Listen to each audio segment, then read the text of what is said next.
this matter, and also for posterity, because traditions and precedent are important, I rise under Article 75 on the conduct of state officers, Mr. Speaker, and I beg to read, and I shall be very quick.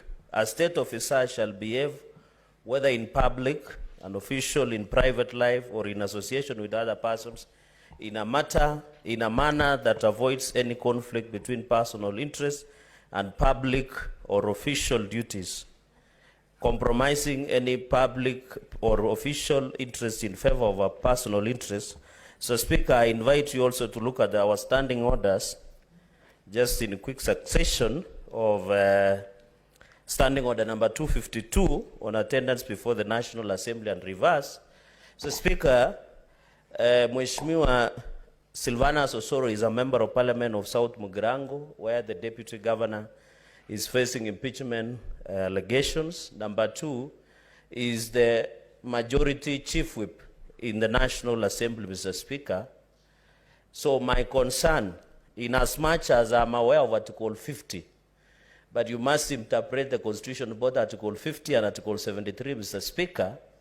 I'm aware Deputy Governor Monda is allowed to have a legal representative of his own choice.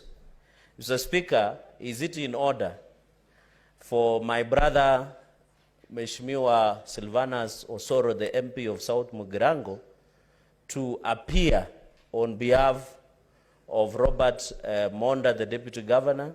1, because he's a state officer, and 2, of conflict of interest, that he might send a mixed signals that he is a chief whip of the majority side in the National Assembly. And number 3, whether, looking at standing order 252, whether the procedure of ensuring him appears before the Senate, not only as an advocate, but also as a member of Parliament. Mr. McHugh, under Article 93, member of Parliament is both a senator and a member of National Assembly.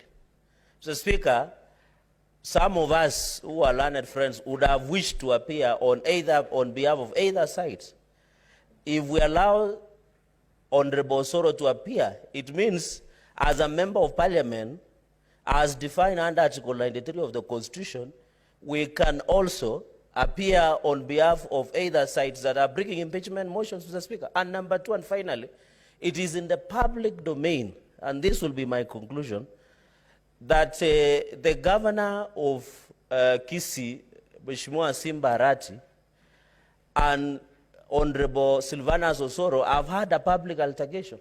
Mr. Speaker, I beg that we should not use Senate as a playground of local politics of what is happening in Kisii, Mr. Speaker.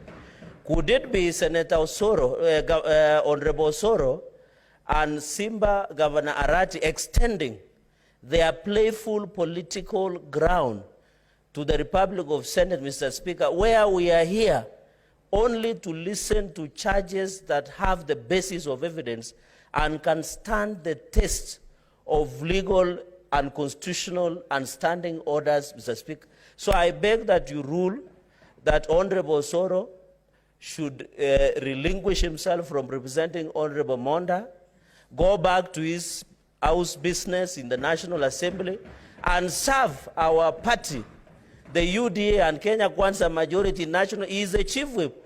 We might lose some of the bills at the National Assembly, while Mheshimiwa Osoro is busy representing for personal, financial, gainful, and propelling his professional at the expense of the position that we gave him in the National Assembly, Mr. Speaker. So I beg your ruling, and Senator Osoro should go back to serve the people of South Mugirango and members of National Assembly, Mr. Speaker, and allow this House to proceed. And I know Senior Counsel Katwa Kigen and the other retinue of colleague learned can do their job well, Mr. Speaker. So I request that on PO, let Mheshimiwa Osoro, there is no problem. They can still continue fighting with Governor Arati in funerals in Kisii, but not in this House. I submit, Mr. Speaker, sir. No. Yes.